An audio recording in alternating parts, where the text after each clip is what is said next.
हरे कृष्ण। हरे कृष्णा प्रभु जी। हरि बोल नमस्ते। हरे कृष्णा प्रभु जी। हरे कृष्ण।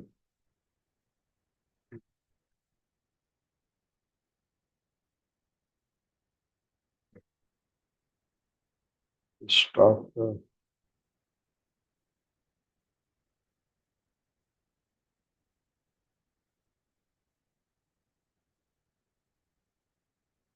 ओम नमो भगवते वासुदेवाय। नमो भगवते वासुदेवाय। ओम नमो भगवते वासुदेवाय। नारायणं नमस्कृत्य नरं चैव नरोत्तमं देवीं सरस्वतीं व्यासं ततो जयमुदीरयेत्। नष्टप्रायेषु भद्रेषु नित्यं भागवत सेवया भगवती उत्तमश्लोके भक्तिर्भवति नैष्टिकी। कृष्णाय वासुदेवाय देवकी नंदनाय च नन्दगोपकुमाराय गोविन्दाय नमो नमः। ओम ज्ञानतिमिरान्धस्य ज्ञानाञ्जनच्छलाकया चक्षुरुन्मिलितं येन तस्मै श्रीगुरवे नमः। श्रीचैतन्यमनोभीष्टं स्थापितं येन भूतले स्वयं रूपः कदा मह्यं ददाति सुपदान्तिकम्। वन्देऽहं श्रीगुरोः श्रीयुतापदकमलं श्रीगुरुं वैष्णवांश्च श्रीरूपं सागरजातं सहगणा रघुनाथान्वितं तं सजीवं साद्वैतं सावधूतं परिजनासहितं कृष्णचैतन्यदेवं श्रीराधाकृष्णपादान् सहगणललिता श्रीविशाखान्वितांश्च। हे कृष्ण करुणा सिन्धु दीनबन्धु जगत्पते गोपेशा गोपिका कांत राधा कांत नमोस्तुते तप्त कांचन गौरांगी राधे वृंदावनेश्वरी वृषभानुसुते देवी प्रणमामि हरिप्रिय वंच कल्पातरुभ्यश्च कृपा सिन्धुभ्येव च पतितानां पावनेभ्यो वैष्णवेभ्यो नमो नमः। जय श्री कृष्ण चैतन्य प्रभु नित्यानंद श्री अद्वैत गदाधर शिवासादि गौरभक्त वृंद हरे कृष्ण कृष्ण कृष्ण हरे हरे हरे राम राम राम हरे हरे। नमो विष्णुपादाय कृष्णपृष्ठाय भूतले श्रीमते राधानाथ स्वामी नाम पादाय कृष्णपृष्ठाय भूतले श्रीमते भक्तिवेदांत स्वामी नाम नमस्ते सारस्वती देवी गौरवाणी प्रचारिणे निर्विशेष शून्यवादी पाश्चात्य देशतां करोति वाचालं पंगुं लंघयते गिरिं यत्कृपातमहं वन्दे श्रीगुरुं नितारणं परमानंद माधवं श्री चैतन्य ईश्वरम्। Om Hare Krishna. Thank you all, welcome. Hare Krishna. So today is a very auspicious day. Of course, tomorrow is the Sri Jagannath Rath Yatra Mahotsav. So today is the observance of the Gundicha margin for the followers of Lord Chaitanya Mahaprabhu. Also, Srila Bhakti Vinod Thakur's disappearance day. All glories to Bhakti Vinod Thakur, who's the uh, modern day founder of the English preaching of the message of Lord Chaitanya, the parampara. So he planted the seed of our society of Krishna consciousness. Vinod Thakur is the father of Bhaktisiddhanta Saraswati, who is the guru of Srila Prabhupada.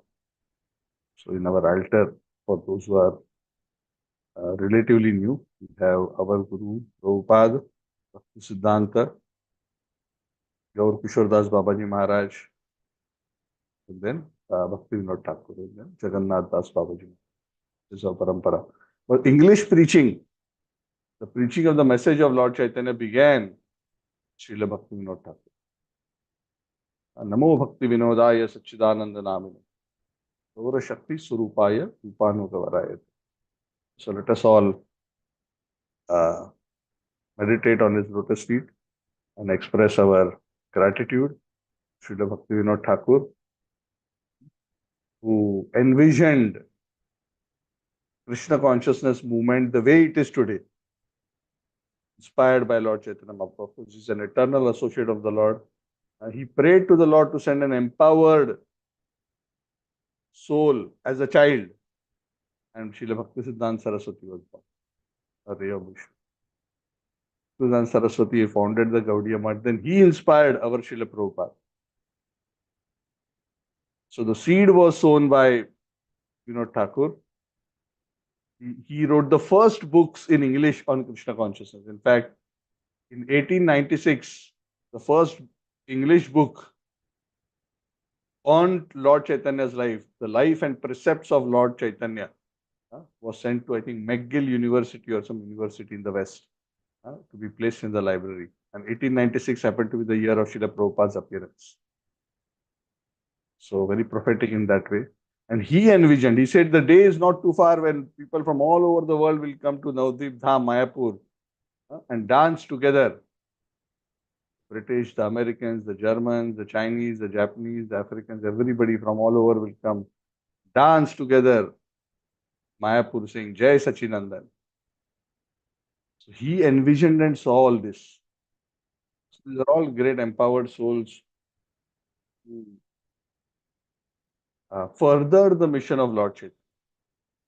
Of course, Lord Chaitanya is the original founder and the propagator of the Sankirtan movement. But in more modern times, Bhaktivinoda Thakur revived Lord Chaitanya's movement, which had practically become obscure, and the pure teachings of Lord Chaitanya had almost disappeared. So we are grateful to Bhaktivinoda Thakur. We seek his blessings that we may be empowered to render some service in this mission, and in that way receive the blessings of the whole parampara. And ultimately Mahaprabhu, Mahaprabhu and Shri Radha Krishna. It's also the, apart from Gundicha Marjan, the day before Rath Yatra is also the Netrotsava festival. This is the day that after the Anavasar period, the Lord has come back. After the Anavasar period, the Lord is about to come out for Rath Yatra the next day. And just the day before comes out on Rath Yatra, he gives darshan to the devotees. So just before he embarks on the Ratha, the previous day he gives a Netrotsava because devotees are hankering separation from Lord Jagannath. So they are allowed to go to the temple and have Netrotsav, that is festival for the eyes. So for the devotees, what is festival for the eyes? Festival for the eyes is not seeing a beautiful movie, not seeing scenery in Switzerland, or some beautiful mansions. The epitome of all beauty, opulence, aesthetics, the condensed beauty of millions of cupids is within the transcendental form of Sri Sri Madan Mohan, who is non-different from Jagannath. So the festival for the eyes for the devotees is to see Lord Krishna. So that is the day devotees come, they throng, huge crowds come, Jagannath Puri, to take darshan. We were fortunate, many years ago we had gone and we went for Netrotsav. Somehow that day we were extra fortunate because that day Jagannath, I don't know whether it is traditional on Netrotsav to do this, but Jagannath was not in his altar. He was outside his altar to the place where the pilgrims will pass to take darshan. Jagannath, Baldev and Subhadra. I do not know whether that is typically done because I have been only for one Netrotsav. But you can imagine our good fortune that we were all actually able to embrace Jagannath's main deity on the Netrotsav day. And I was there for a long time. Somehow Jagannath allowed. Not just me, of course. The other pilgrims also. We were very relaxed, touching Jagannath, touching Baldev, of course, very respectfully. Touching Subhadra, of course, very respectfully.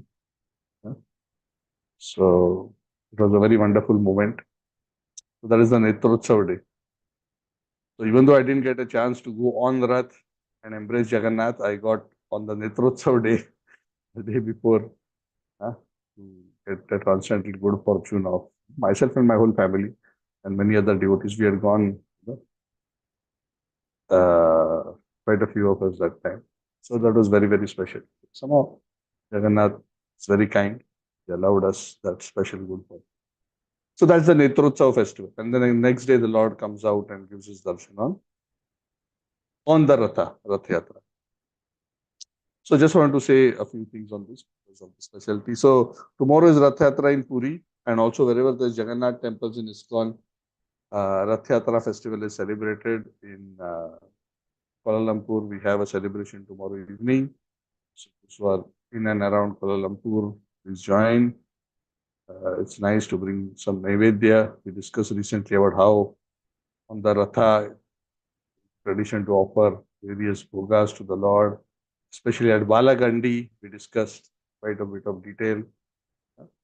So, whatever service one can provide to the Lord. And of course, we can see the live broadcast of the actual Rath Yatra in Puri on the net. It's broadcast in India on Doordarshan and a few other channels as well. So, very nice. Jai Jagannath. So, now we will start with the topic for the day. So, today's discussion is on the Srimad Bhagavad. We are continuing the pastimes of Maharaj Chitraketu. We are discussing chapter 16. We are at that point in the pastime where Chitraketu, very quick refresh, lamenting over the death of his son.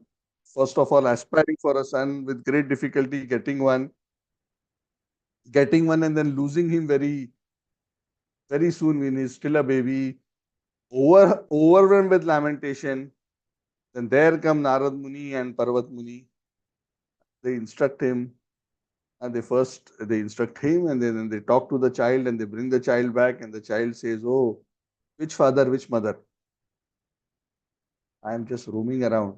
I have so many fathers, so many mothers. Nobody is my eternal father. These are all temporary bodily relationships. I am the eternal soul. I am going on somewhere else based on my own karma." The mother, father, everybody is seeing. They suddenly become illumined. That, oh, we have been lamenting, but actually all these relationships are so temporary. So when he becomes illumined in this way, and he gives up his lamentation, then he becomes a fit candidate to receive spiritual instruction. And he's actually a devotee, Maharaj Chitra. He receives the instructions from these transcendentalists. And finally, like what we discussed, he receives when he becomes ripe to pursue the spiritual path. Because all this while he was on a fruitive path, even though he was devotionally inclined, he was too entrenched in the material world. But now he suddenly became wise. Because he realized, even though I have everything that a man in this world can actually aspire for, this one thing has spoiled everything. So that is the power of material illusion. We may have everything in this world, but one thing goes wrong. In this case, is sun dying. Thing went for a toss. So Narad Muni accepted Chitraketu Maharaj as his disciple, instructed him the mantra of Lord Sankarshan, and having taught him that prayer, taught him the sadhana, that particular prayer, which Maharaj Chitraketu very gratefully accepted. Then Narad Muni and Angira Muni, sorry, not Parvat, Narad Muni and Angira Muni, they departed for Brahmalok, the residence of Brahmalok. Chitraketu Maharaj, having been initiated into the mantra of the Lord, became very, very serious. The instruction of Narad Muni was, you chant this mantra the way I have told you. If you chant it for 1 week, you will have darshan of the Lord. So he had full faith in the words of his spiritual master. Yasya deve parabhakti yatha deve tatha guru tasyaite hi kathate hi artha prakashante hi mahatma. Who can realize the conclusion of the scriptures? Those who have implicit faith in Guru and Krishna. Yatha deve tatha guru. So all the secrets of the scriptures are revealed. So with great faith and enthusiasm, for 1 week he was continuously chanting with great care and attention the mantra given by Narad. Care and attention, very important words. This is how we are expected to do our japa, with care and attention. Even Rupa Goswami, uh, his instructions on chanting the holy name, uses this word with great respects. Adarena, halu, anudinam, with great respect. Ultimately, what does great respect mean? With great attention, which means uttering the name distinctly and listening to the name and absorbing the consciousness in the name is very attentive. That's how we are expected to chant the name. So Chitraketu Maharaj chanted for 1 week, and it is said he was doing nothing else, fasting, fully only drinking water. For 1 week, he was continuously chanting the mantra. It is said within 1 week of his chanting the mantra, the first effect that Maharaj Chitraketu received as a side benefit of chanting the mantra is that he got elevated from being an earthly king, becoming a king of the Vidyadhara planets. He was advancing rapidly as he was chanting within 1 week, advancing, and then first achieved the Adhipatya, the rule of the Vidyadhara. Vidyadhara is a Upadevata category. There is the humans, there are the devatas, and there are Upadevatas, Vidyadharas, Gandharvas, Pannagas, Charanas. These are all uh, various kinds of Upadevatas. They are under the Devatas, not as elevated, nonetheless, uh, demigods. So he attained the planet of the Vidyadharas. And very soon, as he was advancing, in a very few days, his mind was becoming so enlivened with spiritual progress that he attained the lotus feet of Lord Ananta.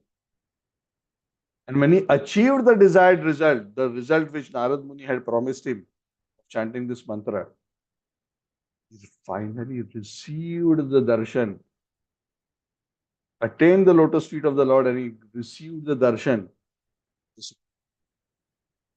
What kind of darshan? The Bhagavatam describes, he saw the Lord white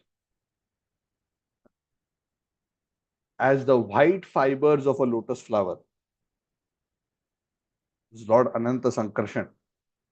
He was dressed in bluish garments, Sankarshan, adorned with beautiful helmet, armlets, beautiful belt, bangles, smiling face, eyes, lotus-like eyes with a reddish tinge. And the Lord was surrounded by exalted, liberated personalities like As soon as Maharaj Chitraketu got the direct darshan of Lord Hari, he said he was immediately cleansed of all material contamination and became perfectly situated in his Krishna consciousness. Became very silent, very grave. He was so overwhelmed because his heart was flooding with love. Tears were coming out from his eyes. His hair was standing on end. And he was so overwhelmed with devotion and love for the Lord. He offered his obeisances, but and his tears were, it is said his tears were making the feet of the Lord wet. But because he was so choked in ecstasy, for a long time it is said he couldn't even speak. And he wanted to offer beautiful prayers to the Lord, but for a long time, being overwhelmed with ecstasy, he was not able to speak. Finally, somehow controlling his mind, gathering his intelligence, he focused himself, and then he began to compile beautiful prayers to glorify. So this is the custom. When we come in front of the Lord, don't just come and say Hari Bol. Here is my list. This is some puja for you. There is the list. This is what I want from you. So every time we go, we just ask. The mode of prayer is, of course, ideally we don't ask anything. But in any case, when we pray, most of the prayer is actually a glorification of the Lord. So, of course, we don't have time to go through. There's a particular sequence in which prayer is supposed to be done. So in that sequence of prayers, the first part of the prayer, the major part of the prayer is glorification of the Lord, how great you are. Second part of the prayer is, I am so small, insignificant, fallen, fully dependent on your mercy. And the last part is, can you please give me this kind of a grace, which actually ideally should be a spiritual ask. So this is generally the flow of a prayer. So he starts by glorifying the Lord. He says, Lord, you are Ajita, you are unconquerable. But isn't it so amazing, my dear Lord? Even though you are unconquerable, I am such an ordinary living entity. You are conquered by a living entity because of his love. Nobody can control you, but you are controlled by the love of your devotee. And you give yourself to them. Isn't this so wonderful?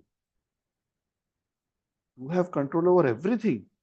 You control even all the demigods and all the other powerful personalities, Brahmas and all others. Actually, Brahma and all the other devatas, some of them sometimes may think that they are great and they are controllers, but actually, you are the real controller who's behind the scenes giving them all power. Huh? So, if any of these great lords think they are actually supreme, actually, because of false prestige, you are actually beginning, middle, and end of the cosmic manifestation. Even when this entire cosmic manifestation doesn't exist, even when none of the devatas exist, you exist as the original principle, original potency. And your potency is so powerful, so vast. What to speak of this? It's just one universe with various 7 layers of coverings: earth, water, fire, air, sky, Pradhan, and the false ego. But like that, there are innumerable universes. We can actually estimate the limits of your potencies. All these unlimited universes are moving around you, your Mahavishnu form, just like atoms moving in space. That is why you are known as Ananta, the unlimited. So you can estimate your potencies, my dear Lord. But just see the ill fortune of living entities in this world. Rather than worshipping you, they are attracted to all these petty, petty things of this material world. They're hankering for that sense enjoyment, and for that sense enjoyment, they are worshipping the various devatas, but they're actually wasting their life because neither that worship nor the fruits of that worship is actually going to give them any happiness. In fact, even the devatas are so insignificant as compared to your glory. To worship them is not really very intelligent. With the destruction of the universe, even the devatas are destroyed. Their benedictions are destroyed. So an intelligent person doesn't pursue this path. This path. The real intelligent person always worships. And after all, those who are pursuing material desires, this word, actually they are not intelligent, because those who pursue material desires are actually creating only problem for themselves. Because material desires are simply the cause of.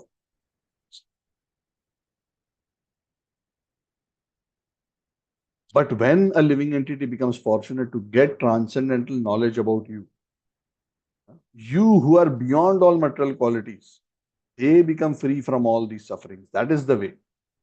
Just like seeds, when they are fried fire, the fire of knowledge fries the seeds of material desires, and then these seeds do not sprout anymore. The example is seeds of material desires, they will sprout. From past lives, our desires are still sprouting, and we are and causing us to indulge in various material activities. But when these seeds are burned in the fire of knowledge of the Supreme Lord, then burnt seeds don't sprout anymore. Fried seeds don't sprout. So when we develop knowledge, just like right now, I have developed knowledge of you, my Lord, the chanting of this mantra, all my material desires have become burned. And once they are burned, all the karma is burned. Then no longer there is again repetition of birth and death. This is the fruit of association with you. Prabhupada gives us a very beautiful example. He says, When iron associates with fire, the iron bar over time, after being in fire for some time, it starts becoming red, then it becomes yellow, then it becomes as good as fire. It looks at the same color as fire. It acquires the quality of fire. That you touch that rod somewhere else, that place will catch fire. Similarly, when the living entity is in contact with the Lord through the process of devotional service, through chanting his name, through reading Bhagavatam, through serving him, he acquires qualities of the Supreme Lord, which means all material gunas and contaminations eventually will disappear. And the jiva, which is eternally actually a part and parcel of the Lord, will be re-established his original position. So that is the fruit, O Lord, of associating with you. One also transcends material existence and qualitatively becomes established his original position. O Lord, you teach us the Bhagavad Dharma, and the Bhagavad Dharma that you espouse is actually the highest Dharma. All these other kinds of religions which are aimed at material results are all cheating religion. The highest Bhagavad Dharma is followed by pure devotees, the great sages like the Kumaras who are free from all material contamination. They are not interested in all these materialistic pursuits. All these various forms of religion, which are just different means of just satisfying material desires, are nothing but sources of misery. All religions which are based on envy, all religions which are based on I want, I, me, mine, all these kind of conceptions, they are actually not actually the source of good fortune because they are not based on truth. They take one away from the truth. So these low class religious systems, whether it is in the form of bhukti, mukti, siddhi, ultimately they are expressions of envy towards you, my dear Lord.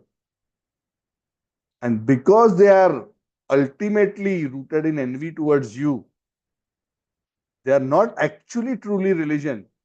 That is irreligion when it is understood at the highest level. How can this kind of an envious mentality be of any good to the living entity? What is the auspiciousness that one will achieve by following a path of envy, which only arises anger in us?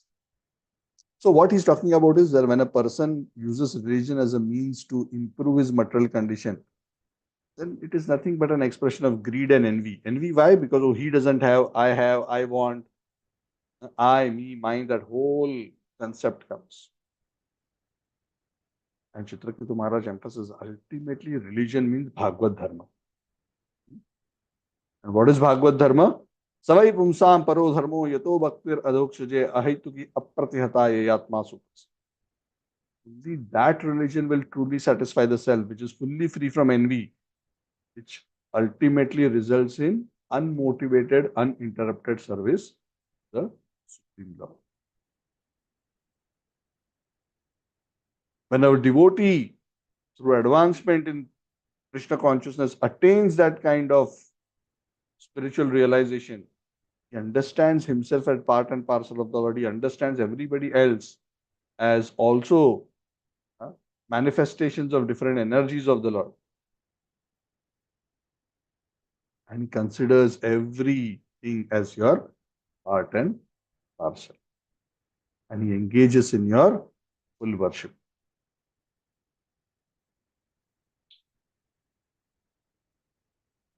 I'm so fortunate, my Lord. That just by seeing you, I become freed from all contamination. But actually, it is not even necessary to see you to become purified from material contamination. One can associate with you even simply by chanting your name and by hearing about you regularly. Now, what to speak of seeing you? Seeing you is a very big thing. Even the most lowest class of men can become freed simply by chanting your names. And I'm so fortunate.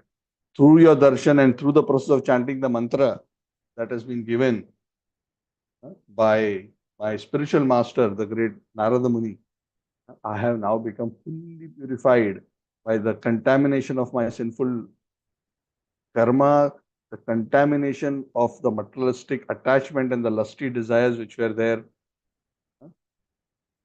all by the grace of my spiritual master, Narad Muni. Thank you so much. So, in this way, very beautifully, he prays and glorifies the Lord. He acknowledges the grace of his spiritual master and uh, establishes his super excellent position. So he establishes the Lord's super excellent position. He explains the various kinds of cheating religion which are of no gain. He establishes the highest process. He explains how through the highest process one can become fully free, and then he thanks his guru to have put him on the right path. So we are also so fortunate, whatever prayers he's saying and whatever he's talking as the highest religion, we are so fortunate, all of us. We are receiving the same teachings, the teachings of the Bhagavad, in this disciplic succession, coming from Narad Muni. So it is not the same line. Here Narad Muni is giving the teaching to Chitraketu Maharaj, but we are getting the same teaching through Narad Muni, from Narad Muni to Vyasa, from Vyasa to Madhvacharya, so on through Lord Chaitanya, to the six Goswamis, through Bhakti Vinod Thakur, Srila Prabhupada. They are all receiving the same knowledge, the same teaching. Savai pumsam paro dharmo yatho bhakti dharmo. So ultimately, one has to come to this conclusion. When one achieves this conclusion, and this is what Bhagavad Gita and Bhagavatam repeatedly says, that one can see everything as manifestation of Krishna's energy. Because both the living entity as well as the material manifestation are nothing but the Lord's energy. We are all His part and parcel. We are all meant to engage in His loving service.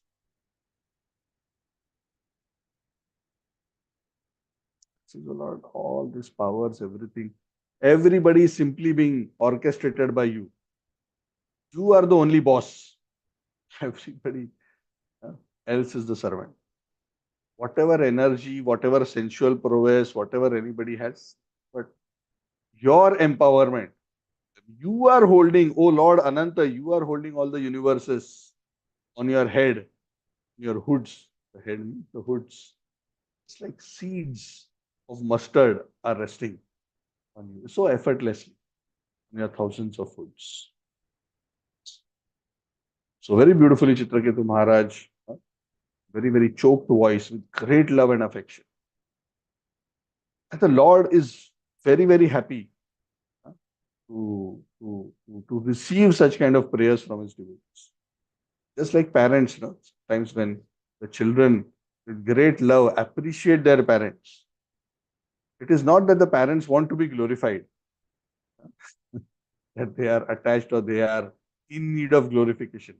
But when the children very affectionately appreciate and glorify their parents, hearing those appreciation is actually so deeply satisfying to the parents, because they are receiving the love of their children.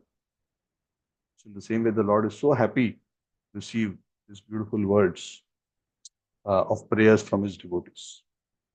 So this is also a very beautiful spiritual practice. We should always, with a grateful and sincere heart, offer our appreciation to the Supreme Personality of God. Whenever we come in front of the deities, we should, even if we don't have a sincere appreciation to offer, we should by heart the prayers of the great souls, like from the Bhagavatam, and simply at least recite.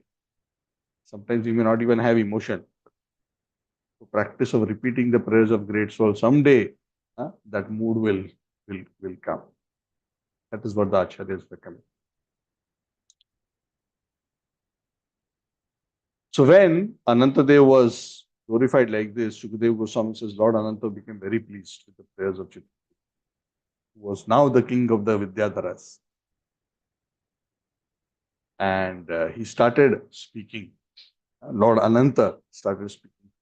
Maharaj, Chitraketu. And first thing he tells Maharaj Chitraketu is, you have become so elevated in transcendental knowledge that you are seeing me face to face like this because you received and accepted the instructions of great sages like Narada and Angira. Because you accepted their instruction and you have become elevated in spiritual science by following their instructions, now you have achieved the eligibility to see me face to face. Now you are completely perfect. So again, Lord Ananta is echoing what Maharaj Chitraketu is saying, that your journey began with accepting the lotus feet of the spiritual master, and it concluded successfully because you seriously followed the instructions of your spiritual master. Now you have become perfect in transcendental knowledge. So when one person becomes perfect in transcendental knowledge, sees oneself very clearly and the Lord very clearly. One can understand who one is, the Lord is, and what Maya is. Very, very clearly. And then the Lord starts explaining more about transcendental knowledge. Yes, as you have realized, it's true. All living entities, moving and non-moving, are all my expansions. They are my separated part and parcels. I am the supreme soul. From me, everything comes. I am the soul of souls. I am the Param Atma. And I create this entire manifestation. I am the Omkar. I am the source of Brahman. I am the supreme absolute truth. Whether in the holy name, whether in the form of the deity, whether in the form of the supreme Brahman, these are all my eternal spiritual forms. They are not material. Living entities who accept material bodies become deluded because of their enjoyment propensities. They forget they are actually, and because of that materialistic enjoyment tendency, they become bewildered.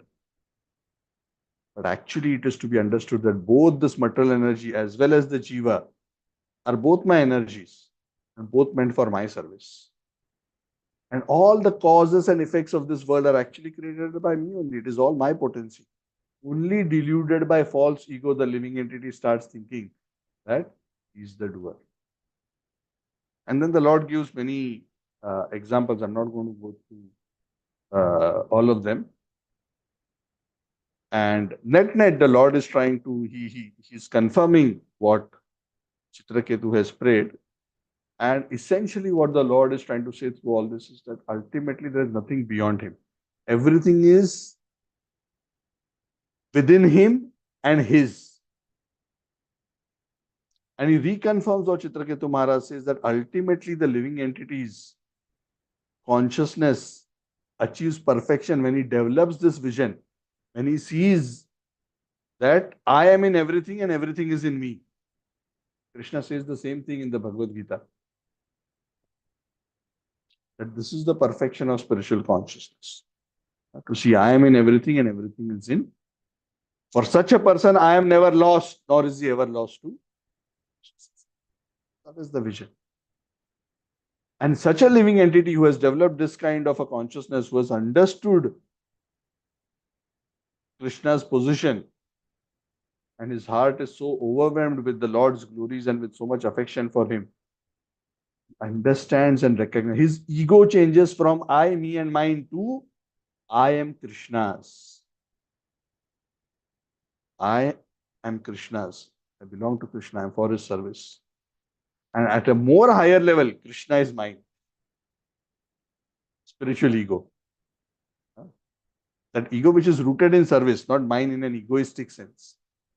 But that Krishna is mine the way Mother Yashoda feels Krishna is mine. Krishna is mine the way the gopis feel Krishna is mine.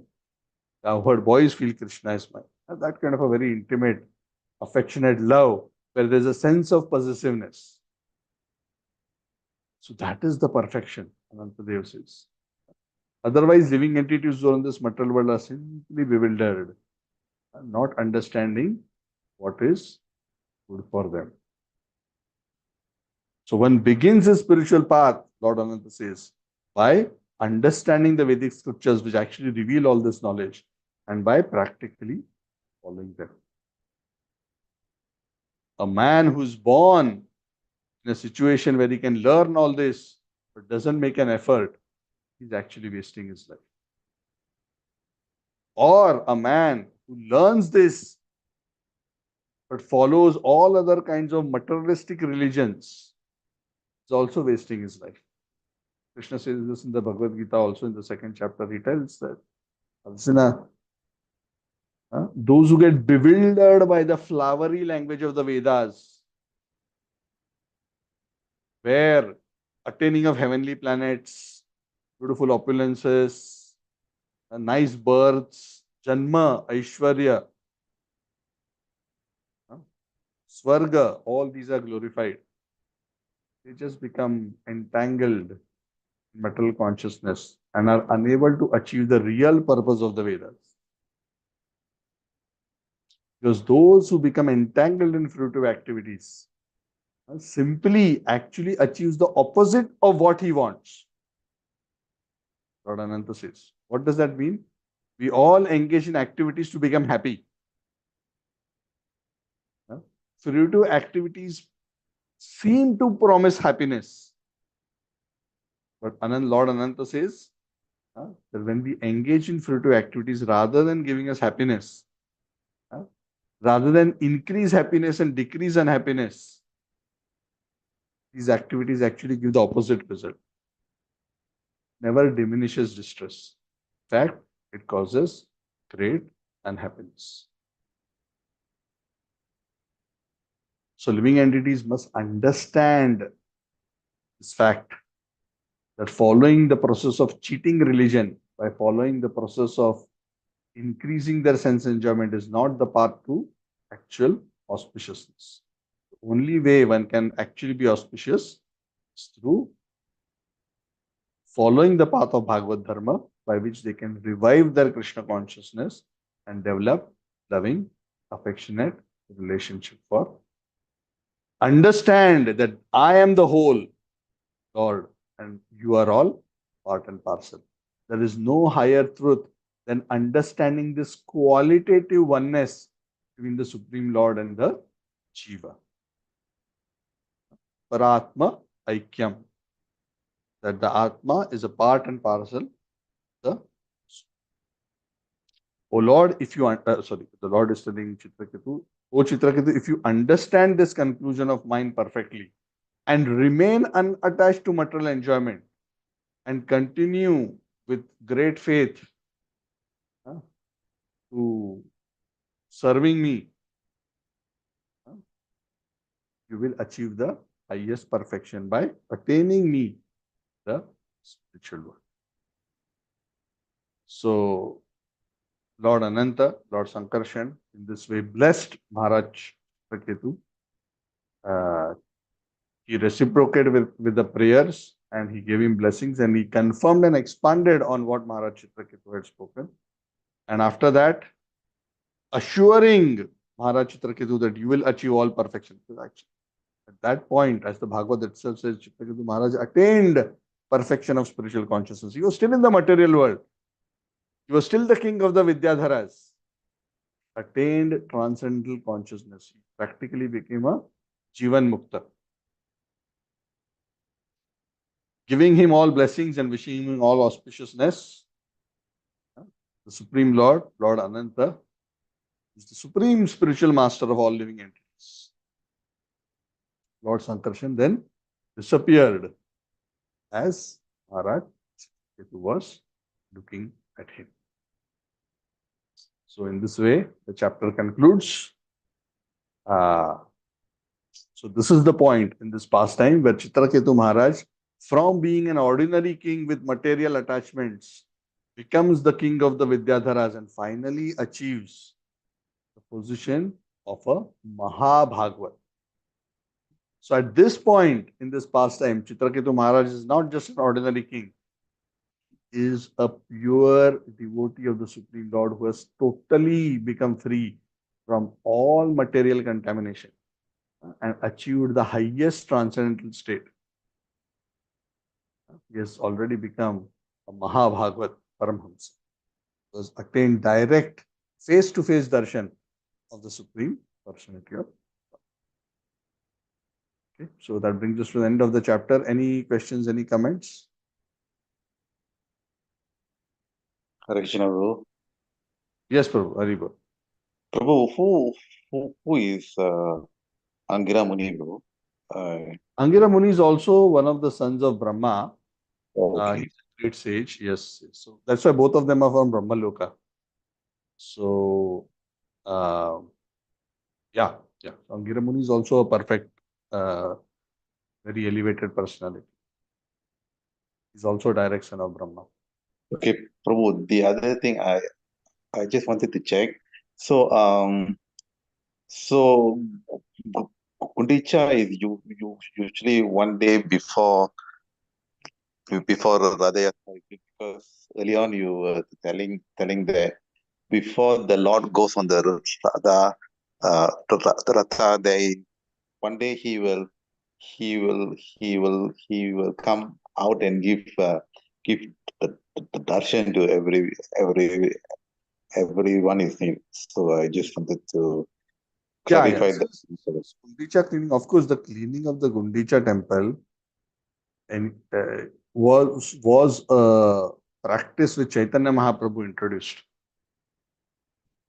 Of course, Gundicha temple must be cleaned anyway in anticipation of Lord Jagannath coming every year. But this for us as followers of Lord Chaitanya, this tradition was set up by Lord Chaitanya to instruct all his followers that to receive the Lord in the heart, Gundicha represents our heart, must cleanse our heart thoroughly. That tradition was established. Of course, technically, it should be as close to the Rath Yatra just before the Lord comes, but it's not that it has to be done just the day before. It can be done 2 days earlier also, 3 days earlier also. So that's not like a constraint because it is not a shastrik tithi in that sense. Uh, yeah, the Netrutsav festival is usually observed on the day before the Rath Yatra. That is true. In Puri Okay, festival. Prabhu. Thank you, Prabhu. Thank you. Yeah, Suresh Prabhu? Yeah, Hare Krishna, Prabhu. Prabhu, I have a Correct. couple of questions. It's not going to take much time. Prabhuji, in this case, right, for Chitraketu Maharaj, usually all the darshans to devotees, either Lord Vishnu is going to come, right? In this case, why Sankarshan Lord appeared? Because that was the mantra given. When the mantra becomes siddha, the deity Okay. of the mantra gives darshan. Okay. Okay? Yeah. So in our tradition, we get mantra for Radha Krishna. For Krishna is Gopinath. For Krishna is Gopijan Vallabh. So when we expect at the perfection of our devotion, we want to see Gopinath in our tradition. We want to see Krishna as Gopijan Vallabh, as the beloved of the gopis. So this is the standard. So whatever mantra we actually chant, Hare Krishna, Radha and Krishna, we attain the perfection. The deity which represents the form of the Lord, the pastime that it represents, the rasa that it represents, that particular way the Lord gives darshan. Yeah. Yeah. Now, why Maharaj Chitraketu, that particular mantra was given? Maybe that is his constitutional position. That is why Narad Muni, understanding that his Aradhya, his eternal form, is to be a devotee of Sankarshan. Lord Shiva eternally worships Sankarshan. So I would think that it would be because of that reason. The Guru gave him that mantra and he got darshan of Ananta comes from Sankarshan, right? Yeah, and that's why Ananta's form is white in color. It is not sham, it is white. Yeah. Yeah. What Yeah. next? Next from Chaitanya Charitamrita. Is it okay, Prabhu, to ask? Yeah, yeah. Yeah. We Yeah. need to end in 5 minutes. Yeah. Yeah. Second volume. There is a situation where Kamalakant Vishwas, I'm not able to spell that Yeah. name. Kamalakant He Vishwas. will be punished by Lord Chaitanya, that he'll tell that he'll not be able to see Lord Chaitanya for millions of years, and he'll be happy, right? So I don't get that context, Prabhu. Why he is happy actually? No, no, the Because in Lord, no, the devotee is happy not because he will not see the Lord. The devotee is happy because I will at least see the Lord after millions of lives. okay, yeah, So it is showing their patience. So for us, if somebody tells us Prabhu, you are chanting Hare Krishna, it's okay, but I can understand. The Lord told me, the Lord gave me darshan yesterday and told me that you can go on chanting. You are so fallen, it will take you 1 million lives. Yeah, that, Give Krishna. yeah, Then what we will do? Why I'm wasting my time? We'll keep our beads aside. We'll forget Krishna and we'll go about it. Who wants to? Who will wait so long? mm, So one of the qualities of those who are actually advanced in spiritual consciousness is dhairya. They value the goal so much that no amount of waiting is too long for them. yeah. They are excited, even just the fact that they will attain someday is good enough for them. So their excitement is not million, their excitement is at least after 1 million I will see. That's their excitement. Yeah, Prabhu. The last is a general question, Prabhu. Yeah. See, before coming to this Krishna consciousness, or before I met you, or during I started attending the classes, there might be some wrongdoings which I eating non-veg, going to pubs, all those habits, right? And at some point of time, you equally appreciate us telling we are a devotee, and that sometimes pricks us. So is that normal, Prabhu? Because we Yes, really don't deserve, but and it's you are normal. appreciating us. I also don't feel uh, good when somebody calls me a devotee. So that is how we are expected to feel. Huh? So we are not purified. We are at different stages of Yeah, purification. yeah, that's why it sometimes pricks, So Prabhu. yeah, it should prick. So the pricking is an impetus for us to become better. Okay. So a devotee never thinks, when we receive glory, we don't take it seriously. When somebody calls us a devotee, we should not think we are a devotee. We understand we are a sadhaka.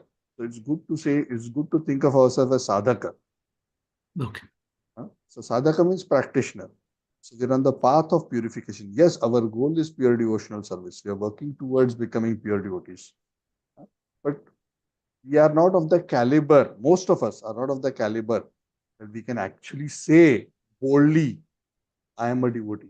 Because the word devotee, is a heavy, bhakta is not a light word. Hmm. It's a very loaded word, which along with it certain caliber of qualities, faith, devotion, purity is expected. So we remain humble.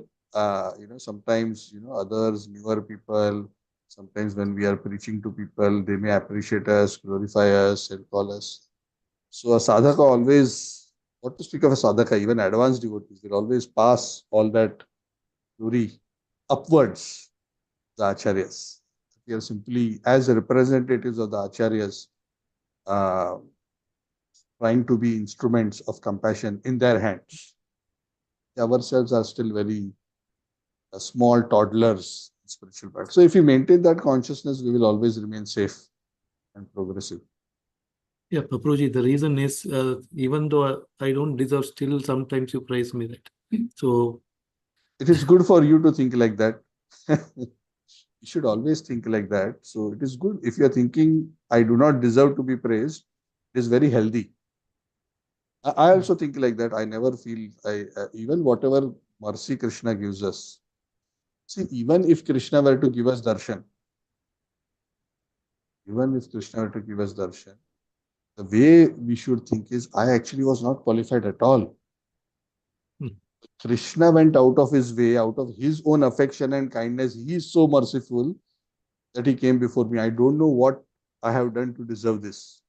I just somehow got that causeless mercy. So that should be always our consciousness in all ways. hmm, And that Krishna appreciates, that Guru appreciates, that is the consciousness which will keep us safe and progressive. And that is the truth. It's not just something that we have to think like this alone. That is the truth. Because there is no deserving. Krishna consciousness is a gift granted by the Lord for those who are sincerely aspiring, sincerely serving.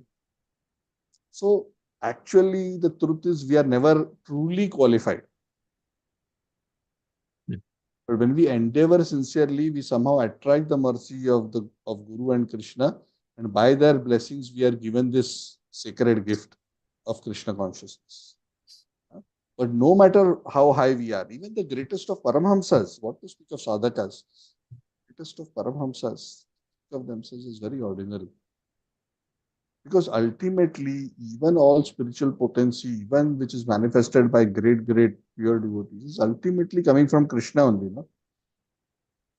When the Guru is giving mercy, is he the source of the mercy?